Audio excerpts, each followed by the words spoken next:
ez egy ilyen párkapcsolatokról szóló buli. Ti hogy jöttetek össze? Mi nem járunk, majd fogunk. Turn it on, motherfucker.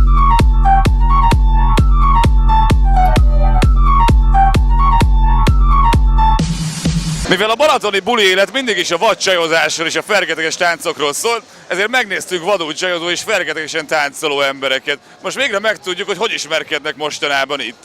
Hogy jöttetek össze? Jól. Szerelem volt első látásra, és aztán összejöttünk. Hát már régóta ismerjük egymást, és aztán... Várjál, hogy is volt? Te például csajozni jöttél inkább, vagy bulitni? Űzni a nőket, minden. És hogy alakul? Szarul. Hát valami csajcs kéne, de már egyet már majdnem elvittünk a susnyásba, de... Megiszok még egy pohár sört, azt lehet lány is. Attól függetlenül, hát nyilván lehet, bassz meg, nem?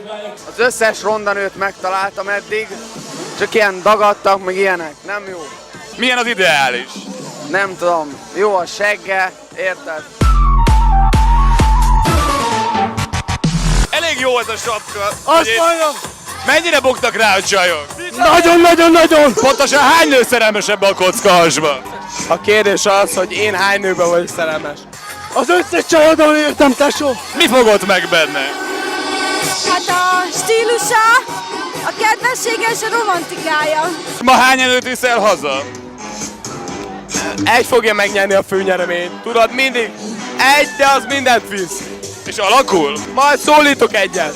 Van egy lány, aki már elhitte, de majd szólok neki, hogy nem teljesen így van a dolog.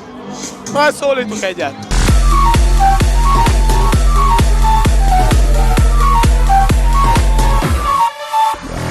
Ezután még mentek valahova azért? Igen, haza.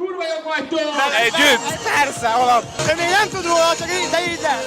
Te erről mit gondolsz? Egyetértek. Mióta vagytok együtt? 2 órája. És honnan ismeritek egymást? Innen. A buli az buli, a pasizás pedig egy külön dolog. Mert azért randi kell, meg vacsora, meg ilyesmi. Igen. Eddig minden lányok azt mondtam, hogy olyan gyönyörű vagy, Istenem, miért mész el, könyörgöm, gyere vissza. Mi lesz a folytatás, mert gondolkoztatok rajta? Amit hozzá este. Leporolja a homokat a pólómról, meg ilyesmi. Azért tudjátok egymás nevét? Persze. Igen. Ez gonosz kérdés volt, Igen. de amúgy igen tudjuk. Tudjuk. Na? Dani. És Tini, Ti négyen vagytok, így két nő, két férfi, hogy most ki van együtt kivel? fogjuk rá. Én mind a kettőről vagyok egyszerre. Mesélj már erről. Hogy ez hogy működik? Aha. Egy alkalomattán bele, és aztán bele. Erről már többen is kérdeztek.